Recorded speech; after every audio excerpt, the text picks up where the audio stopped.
Do you have dreams? Not the kind you casually tell people about. I mean the dream that keeps coming back to you. The thing you think about when you're alone. Maybe you want to build something. Maybe you want money. Maybe you want recognition. Maybe you just want to become someone your younger self would be proud of. And maybe you've already tried.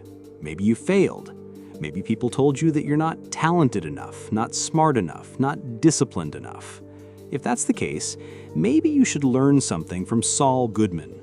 Not because Saul was a good man, he wasn't, and definitely not because you should become like him, but because before Saul Goodman, there was Jimmy McGill, and Jimmy understood something most people never learned. He understood how to keep moving. Jimmy McGill was never the obvious choice.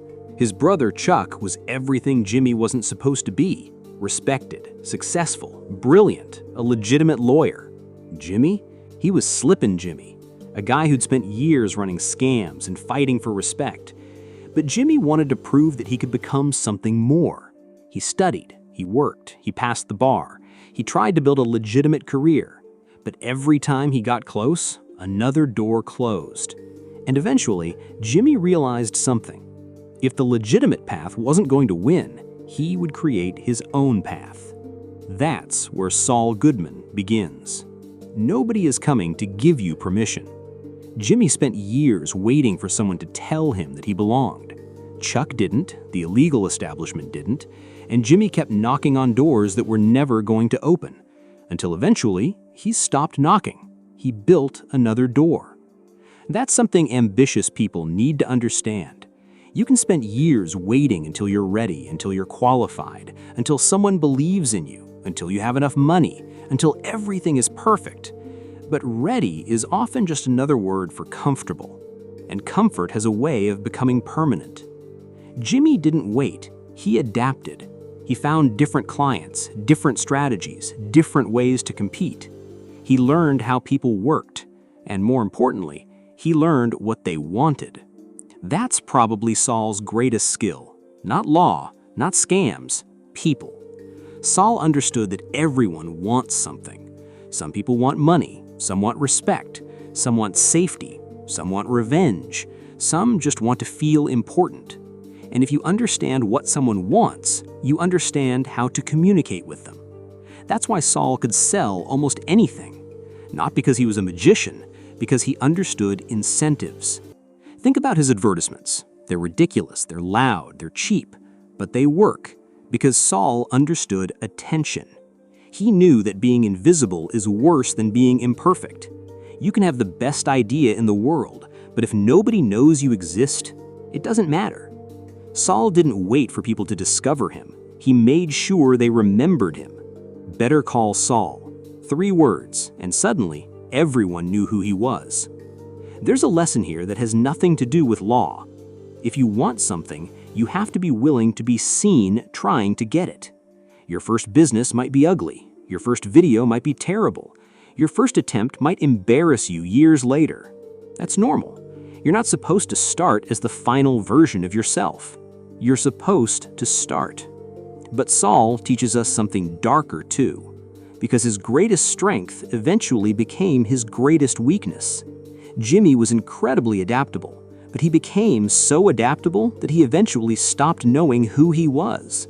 At first, he changed because he wanted to survive, then because he wanted success, then because he wanted respect, and eventually he became Saul Goodman. The character became bigger than the person. And that's the danger of ambition. You can spend so much time becoming the person you think you need to be that you forget who you actually wanted to become. This is why Jimmy's relationship with Chuck matters. Jimmy spent years trying to prove that he wasn't the person Chuck believed him to be, but eventually, he became exactly that person. That's the tragedy. He wanted to prove them wrong, and in the process, he let their judgment control his life. So here's another lesson. Don't let your enemies become your motivation. I'll show them, I'll prove them wrong. One day they'll regret underestimating me. And that motivation can work, for a while. But if your entire identity is built around proving someone wrong, they're still controlling you. You're still living according to their judgment. Real ambition sounds different. Not, I'll show them, but I want to see what I'm capable of. That's a much stronger goal, because nobody can take it away from you. And Jimmy understood another thing. If one method doesn't work, change the method. The goal stays. The strategy changes. That's adaptability. And adaptability is one of the most underrated forms of intelligence. You don't control the economy. You don't control rejection. You don't control other people's opinions. You don't control how talented your competitors are. But you can control your next move. And sometimes that's enough. The person who complains asks, "Why isn't the world giving me a chance?" The adaptable person asks, "Given the situation I'm in, what can I do next?" That question can change your entire life. But there's one final lesson, maybe the most important one. Don't lose yourself while chasing your dream. Because Saul Goodman shows us what happens when ambition loses its direction, when confidence becomes arrogance, when intelligence becomes rationalization, when adaptation becomes dishonesty, when the character becomes more successful than the person underneath it. Saul got the money, the suits, the fame, the reputation, but eventually he had to ask himself who was actually living that life. And after everything, Jimmy finally had a choice. He could keep being Saul, or he could finally admit who he was. For the first time, he chose Jimmy, not because Jimmy was perfect, not because he could undo everything, but because he was finally tired of running from himself. So, do you have dreams? Then learn from Saul Goodman. Learn how to communicate. Learn how to understand people. Learn how to adapt. Learn how to make yourself visible. Learn how to turn rejection into information. Learn how to find another door when the first one closes. But don't learn everything from Saul, because his story is also a warning. You can be intelligent, ambitious, talented, and still destroy yourself, not in one dramatic moment, but through thousands of tiny decisions, one shortcut, one compromise, one excuse, until eventually there's no road back. You don't need to become Saul Goodman. You don't need his tricks. You don't need his lies. You don't need his morality.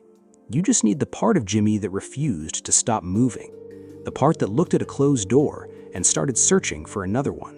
Because maybe that's what ambition really is, not believing that you'll definitely win, but believing there's always another move.